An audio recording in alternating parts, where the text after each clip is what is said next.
Can you even handle pressure? The laughter rolled across the room just as a retired 3-star general nearly dropped his whiskey glass. Most people didn't notice. I did, because I knew exactly why. The men around the table thought they were mocking a quiet middle-aged woman who spent her weekends gardening and attending charity dinners with her husband. What they didn't know was that I'd spent 21 years flying Apache attack helicopters through some of the most dangerous skies on Earth. What they didn't know was that I'd watched tracer rounds rise toward my cockpit at midnight over Afghanistan. What they didn't know was that I still woke up some nights hearing radio calls from soldiers who never came home. And what they definitely didn't know was that the silver-haired general sitting 10 feet away had once signed the recommendation for one of the highest combat decorations I'd ever received. The room was still laughing. Then the general slowly stood up. And everything changed. Part 1. The invitation had arrived 3 weeks earlier. Ryan tossed it onto our kitchen island while I was making coffee. Blake's annual summer gathering, he said. Country club, fancy food, too many rich people pretending they like each other. I smiled. That sounds tempting. It'll make him happy if we show up. I knew what that meant. Blake Harmon was Ryan's oldest friend. Successful developer. Luxury homes. Private golf memberships. A man who measured human worth in dollars and status symbols. The kind of person who never openly insulted anyone. He simply made sure everyone understood where they ranked. For years he'd treated me politely enough, but there was always something underneath. A subtle dismissal. A quiet assumption. In his world, Ryan was the successful one. I was simply Ryan's wife. That assumption never bothered me much. I had spent too many years proving myself to care what strangers thought. So on a warm Saturday evening, Ryan and I drove to the country club overlooking Lake Michigan. The place looked like something from a magazine. White stone columns, perfectly trimmed lawns, luxury cars lined up outside. Men in tailored jackets, women wearing jewelry worth more than most people's annual salaries. As we walked inside, Ryan squeezed my hand. You okay? Why wouldn't I be? You know how Blake is. I laughed softly. I survived military flight school. Ryan grinned. Good point. The ballroom overlooked the water. Sunset painted the lake in shades of gold and orange. Servers moved through the crowd carrying trays of champagne. A jazz trio played near the windows. Everything looked expensive. Everything looked controlled. I recognized that atmosphere immediately. People competing without appearing competitive. People showing off without admitting they were showing off. Blake spotted us almost immediately. Ryan. He crossed the room and wrapped Ryan in a bear hug. Then he turned to me. Emily, good to see you. Good to see you too. His smile was pleasant. His eyes weren't. They rarely were. Within 20 minutes we were seated with a group of couples at a large round table. Most of them were executives, business owners, investors, people who enjoyed talking about work because work had become their identity. The conversation naturally drifted toward success. Then stress. Then pressure. Apparently everyone wanted to prove they had the hardest life in America. One man described a billion-dollar merger. Another talked about layoffs. A woman explained how difficult it was managing hundreds of employees. The stories kept growing. The pressure became bigger. The stakes became higher. Everyone wanted to win the invisible contest. Ryan mostly listened. I did too. Then Blake leaned back in his chair. You know what people don't understand, he said. Pressure. Several heads nodded. He pointed his wine glass toward another guest. You think making life or death decisions is easy? The man laughed. No kidding, Blake continued. Last year I had $42 million tied up in one project. One mistake and everything could have collapsed. More nodding. More agreement. I took a sip of water. The conversation was becoming predictable. Then Blake suddenly looked at me. His expression carried that familiar amusement. The kind reserved for someone he considered harmless. Emily. I looked up. Yeah, he smiled. Can you even handle pressure? The table erupted with laughter. Not cruel laughter. Not exactly. But dismissive laughter. The kind people use when they've already decided who you are. I heard Samantha chuckle. Oh, come on, Blake. What he said. It's a fair question. Several people smiled. One man said, I'm curious now. They expected me to laugh along. Most people would have. Most people would have deflected.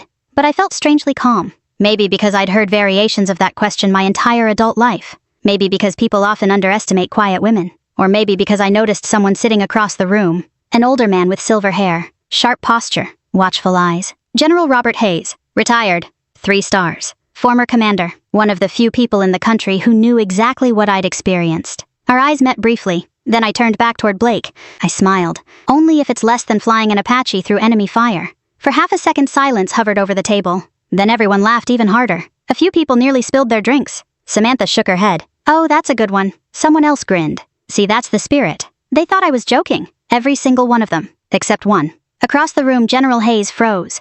The whiskey glass in his hand tilted slightly. For a moment, I genuinely thought he might drop it. His expression changed. Not surprise. Recognition. The kind shared between people who remember things they'd rather forget. Things involving helicopters, radio calls, and names engraved on memorial walls. Ryan noticed him first. Emily, he said quietly. I followed his gaze. The general was already standing.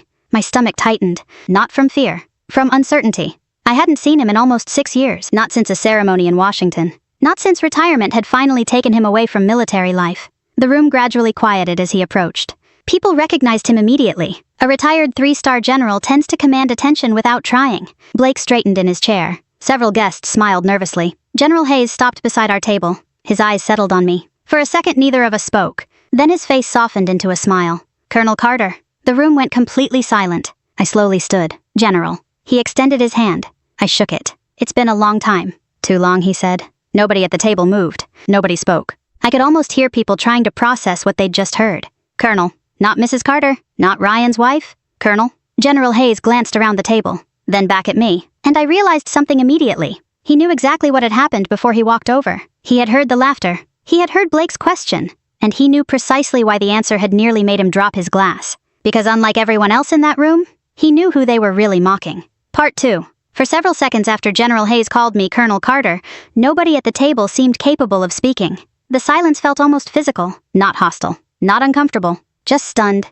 I could practically see people reorganizing everything they thought they knew about me. Blake was the first to recover. Well, he said with a short laugh, that's certainly one way to surprise a room. Nobody joined him. That seemed to bother him. General Hayes remained standing beside me. Even in retirement, he carried himself like a man who had spent decades commanding soldiers. His shoulders were straight, his eyes alert. The room naturally adjusted itself around him. Ryan finally stood. General Hayes, he said, it's an honor. The general shook his hand warmly. Ryan, good to finally meet you. Something about that statement caught my attention. Good to finally meet you. Not good to see you. Good to meet you. Because despite 20 years of marriage, Ryan had never actually met many of the people from my military life. That wasn't an accident. I'd always kept those worlds separate. The army belonged to one version of me. Home belonged to another. And I preferred it that way. General Hayes accepted an invitation to sit beside me. The conversations at neighboring tables had nearly stopped.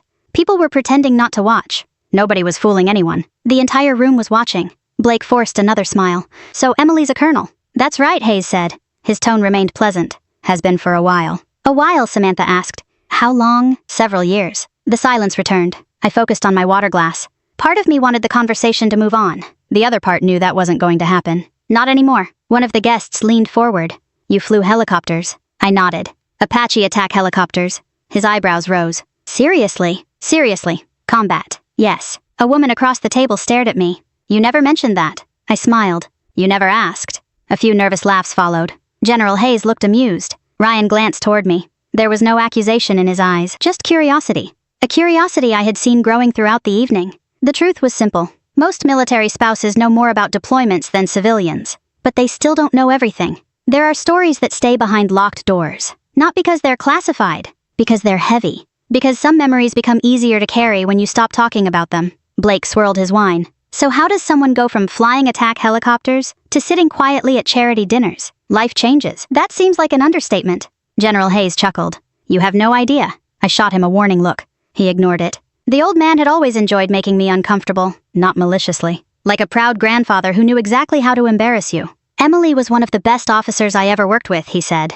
I closed my eyes briefly. Here we go, General. I'm retired, let me brag. The table laughed. This time the laughter felt different. Warmer, more genuine, less judgmental. Hayes leaned back in his chair. I met her when she was still a young captain. Really, someone asked. Really? He smiled at the memory. Most people spent their first few years trying to prove they belonged. Emily spent her first few years proving everyone else wrong. I felt heat rise into my face. Ryan looked entertained. That sounds familiar. Of course it does, Hayes replied. She probably still does it. The guests laughed again. Then Blake asked the question everyone wanted answered. What kind of pressure are we actually talking about? The room quieted immediately. Hayes glanced at me. I gave a small shrug. It wasn't my favorite topic, but I wasn't going to run from it either. The general folded his hands. Imagine you're flying at night. Nobody interrupted. Imagine the mountains below are completely dark. His voice became softer, steadier. Imagine you have American soldiers pinned down on the ground. They're taking fire. Some are wounded. Several guests stopped drinking.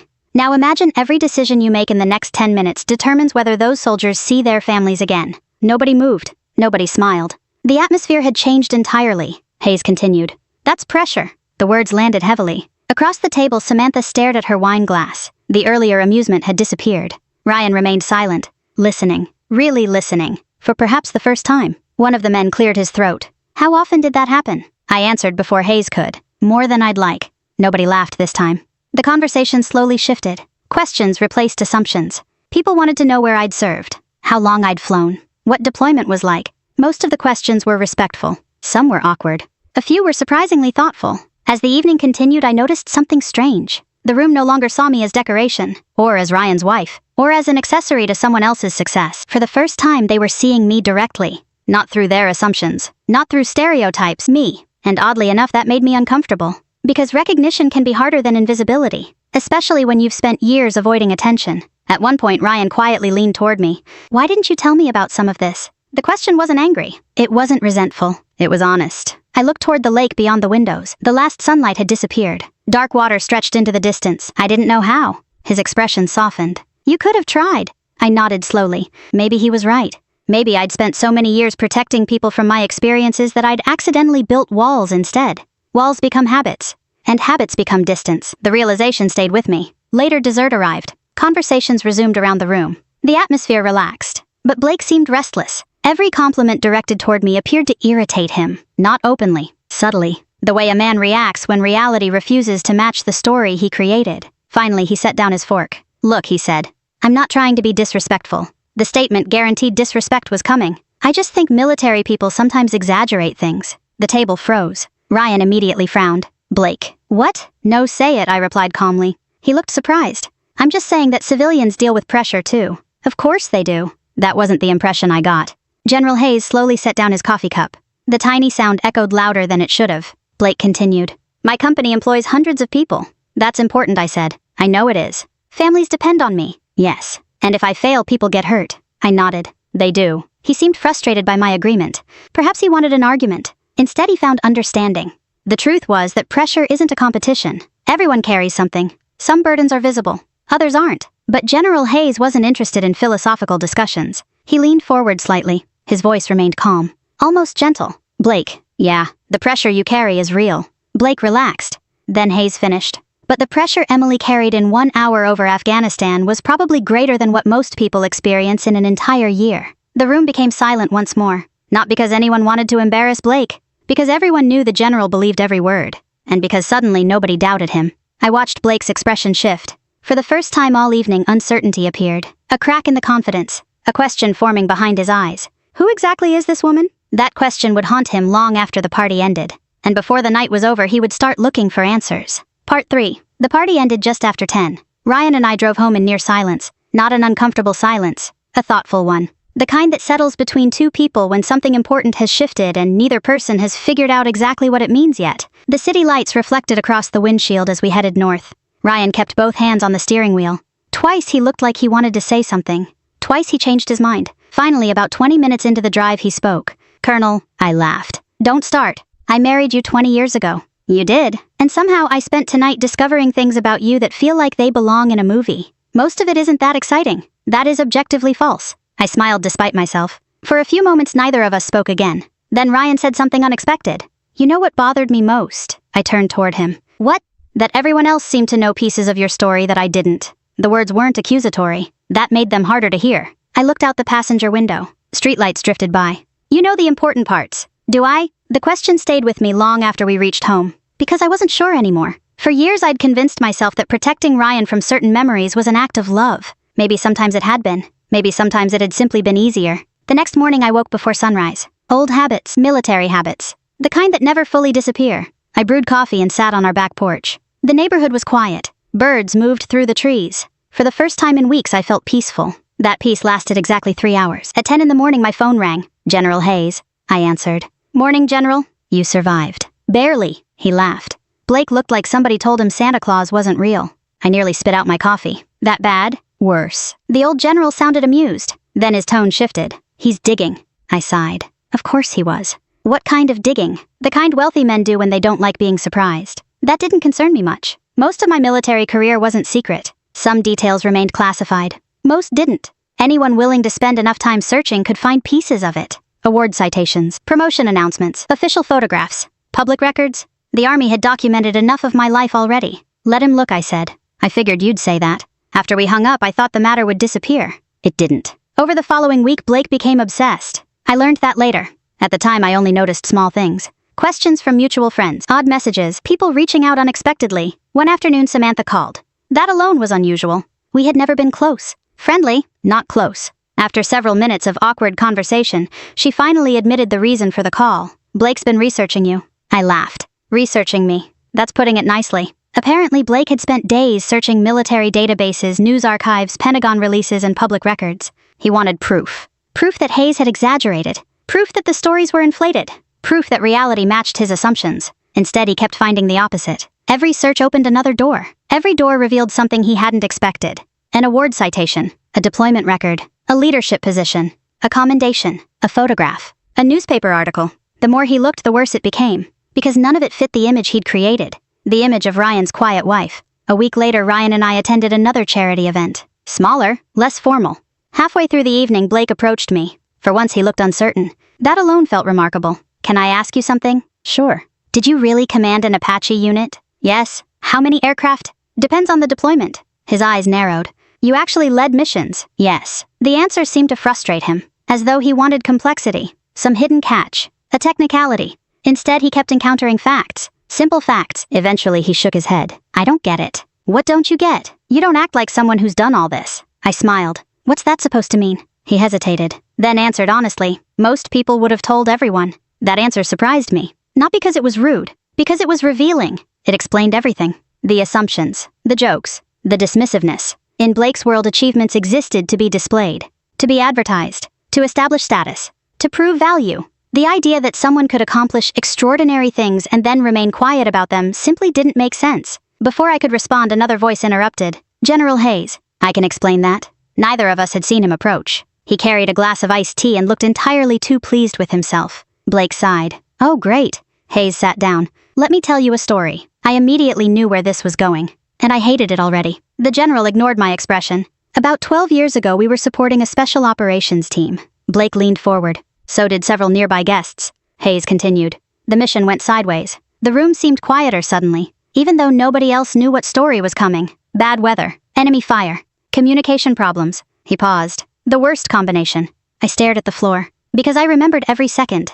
The smell of fuel, the vibration of the aircraft, the radio traffic, the fear, especially the fear. Hayes looked at Blake. One Apache was damaged. I closed my eyes briefly. General, it's okay. No, it wasn't. Not really. Because I knew what came next, and because some memories never fade, no matter how many years pass. Hayes continued anyway. The smart decision would have been to leave. The room remained silent. The safe decision would have been to leave. Blake frowned. But the general looked directly at me. Emily turned around. My chest tightened. A familiar ache, one I carried everywhere. Even now, she flew back into the engagement zone. Nobody spoke. She covered the extraction. She stayed long enough for the team to get out. Blake stared. That's insane. Hayes nodded. Yes. Then he added quietly, it probably was. For a moment, nobody moved. Then Blake asked the question everyone was thinking. Did everyone make it? The answer took longer than it should have. Because even now, years later, I hated giving it. No. The room fell silent. The kind of silence that arrives when reality enters the conversation. Not movie reality, real reality. The kind with consequences. One pilot, one friend, one family that received a terrible phone call. The memory still hurt. Not dramatically, not loudly. Just constantly. Like an old injury that never completely heals. Hayes saw the look on my face and stopped. For once he understood he had gone far enough. The conversation shifted soon afterward. People returned to safer topics, safer stories. But Blake remained unusually quiet. Hours later, after the event ended, he would sit alone in his office. And for the first time, he would open a document he had discovered during his research. A publicly released commendation. Most of it had been redacted. But one detail remained visible. My name, my rank, and the description of actions taken under enemy fire. He would read it 3 times, then a 4th. Then simply stare at the screen.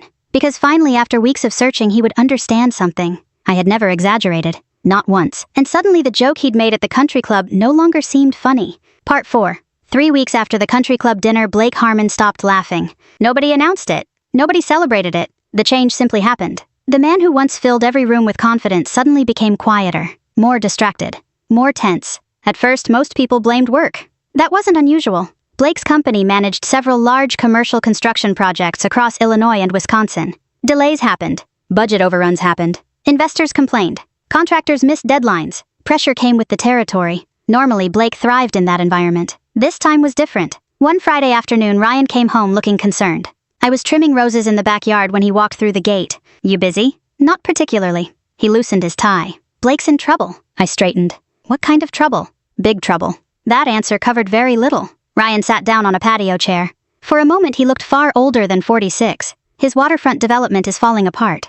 I knew the project. Everyone in Chicago business circles knew it. Luxury condominiums, restaurants, retail space, hundreds of millions invested, years of planning. The project Blake had bragged about during the dinner, the one he had used as an example of pressure. What happened, I asked. Ryan rubbed his forehead. Supply issues, legal delays, 2 investors pulled out, costs exploded. None of that sounded good. Together it sounded catastrophic. How bad? Ryan looked at me. They could lose everything. The words hung in the air. Not just money, careers, reputations, families, employees, entire livelihoods. For the first time I understood why Blake had become so quiet. The pressure was real, very real, and unlike before, nobody was laughing. Over the following month, the situation worsened. The local business news covered the story constantly. Articles appeared almost every week. Rumors spread. Investors became nervous. Employees became anxious. Competitors circled like sharks. I knew the feeling, not the business side. The weight, the responsibility, the knowledge that hundreds of people depended on decisions only you could make.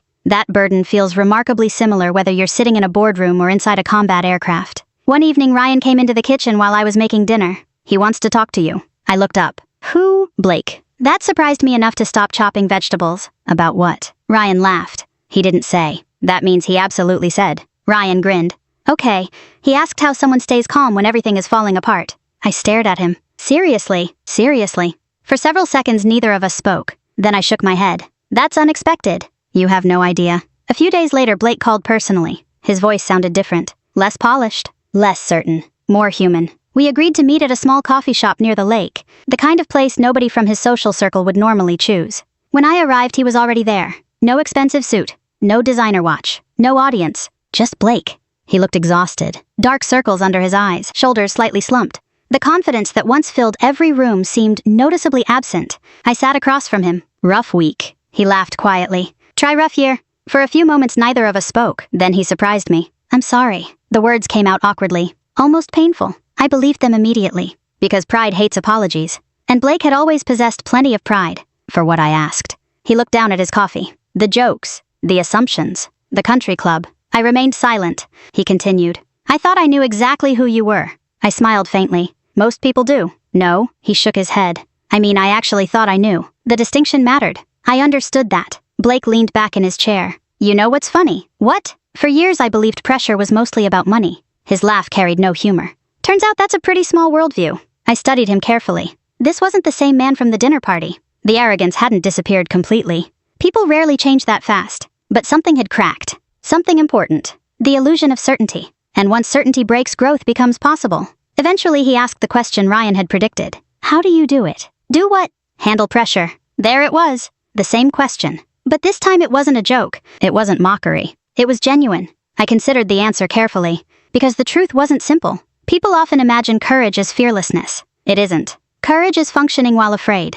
I folded my hands around my coffee cup. You want the honest answer? Yes. I stopped focusing on myself. He frowned. I don't understand. I know. I took a breath. When you're terrified, your mind naturally focuses inward. Your fear, your mistakes, your risk. Blake listened carefully. In combat, that can get people killed. His eyes remained fixed on me. So what do you focus on? The people counting on you. The answer arrived instantly because it was true.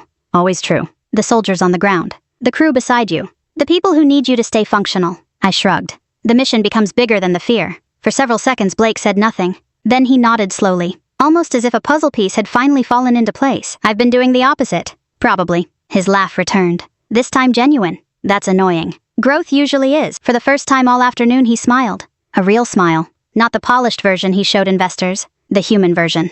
The one hidden underneath years of competition and status games. We talked for nearly 2 hours. Not about helicopters. Not about war. About leadership. Responsibility. Failure. The weight of other people's expectations. When we finally stood to leave, Blake seemed lighter. Not because his problems had disappeared. They hadn't. The project was still struggling. The investors were still nervous. The risks were still enormous. But sometimes people don't need solutions. They need perspective. Outside, the wind coming off Lake Michigan carried the first signs of autumn. Cold. Sharp. Honest. Blake extended his hand. I shook it. Then he surprised me one final time. You know, he said, I spent weeks trying to prove you weren't who people thought you were. I raised an eyebrow. And a small smile appeared. Turns out you were worse. I laughed. Worse. Much worse. He shook his head. You were exactly who they thought. For a moment we stood there looking out over the water. Then Blake spoke quietly, almost to himself. I spent years trying to look strong. His eyes followed the waves. You spent years actually being strong. Neither of us said anything after that. Because sometimes the most important truths don't require a response. And as Blake walked toward his car, I realized something.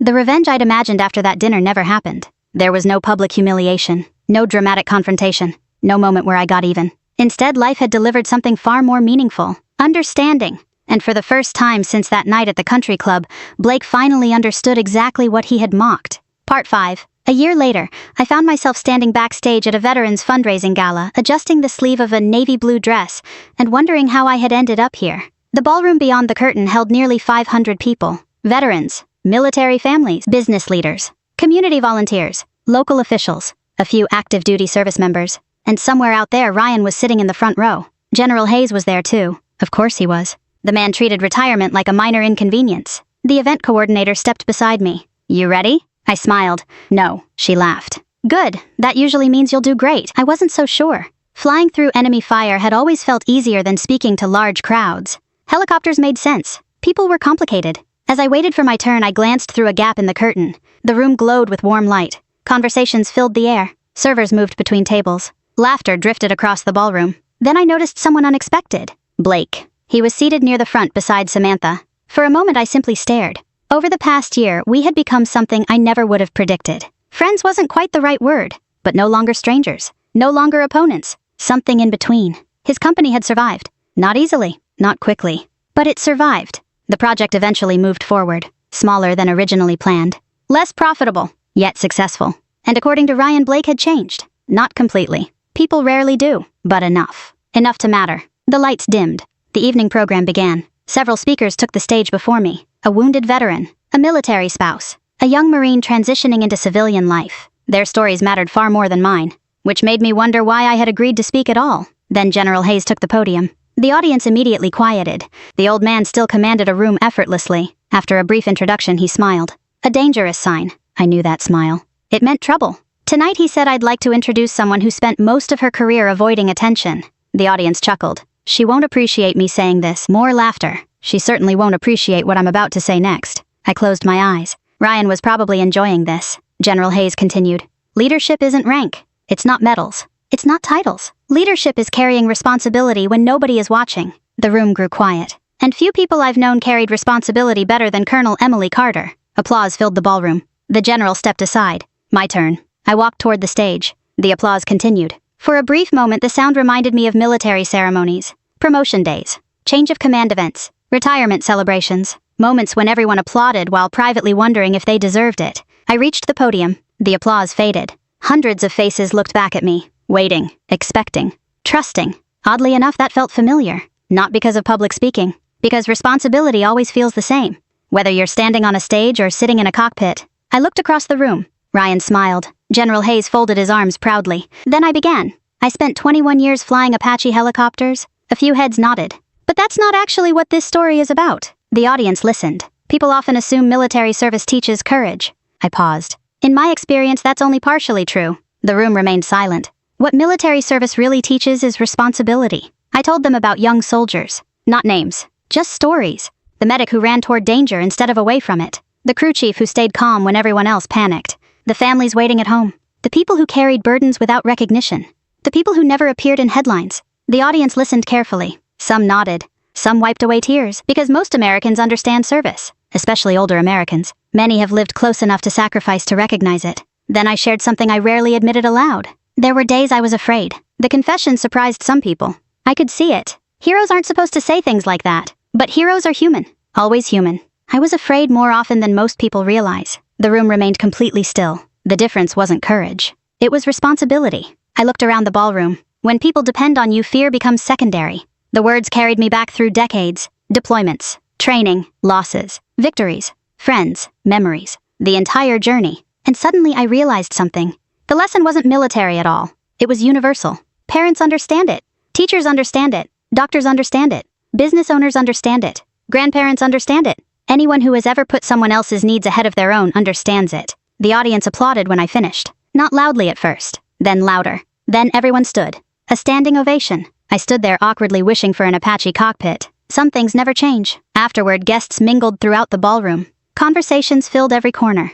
People shared stories, memories, experiences. The event had become less about speeches and more about connection. Exactly as it should. I was speaking with several veterans when Blake suddenly approached the microphone near the stage. The room gradually quieted. Nobody had expected another speaker. Least of all me. Blake cleared his throat. For once he looked nervous. I wasn't planning to say anything tonight. A few people smiled. He glanced toward me, then back to the audience. A year ago I asked Emily Carter a question. The room listened. I asked her if she could handle pressure. Laughter spread through the ballroom. People sensed where this was going. Blake smiled. At the time I thought I understood pressure. He shook his head. I didn't. The room became quiet again. I thought pressure was about money, deadlines, business, reputation. He paused. I wasn't entirely wrong, but I wasn't entirely right either. His voice softened. The strongest people I've met aren't the loudest. They aren't the richest. They aren't the most impressive in the room. His eyes found mine. They're the people who keep showing up when others depend on them. Silence filled the ballroom. The good kind. The meaningful kind. Then applause erupted once more. When Blake stepped down, General Hayes appeared beside me. The old general shook his head. You know, he said that might be the most growth I've ever seen from him. I laughed. It's been a year. Still impressive. We watched the crowd together. Families. Veterans. Friends. People connecting. People remembering. People healing. Then Hayes smiled. Remember that dinner? How could I forget? The old general chuckled. A man asked whether you could handle pressure. I nodded. He did. Hayes looked across the ballroom. Then his expression softened. The funny thing is, I already knew what he was about to say, but I let him say it anyway. They never knew who they were mocking. For a moment neither of us spoke. Then I looked toward Ryan.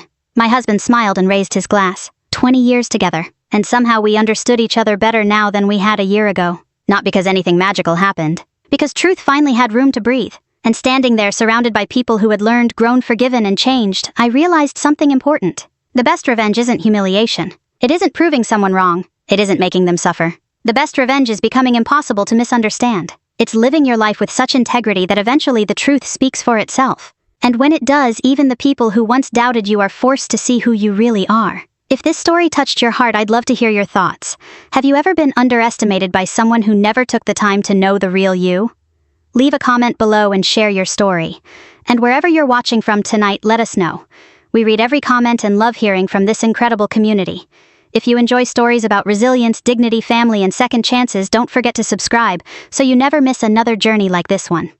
Until next time, take care of yourselves and of the people who depend on you.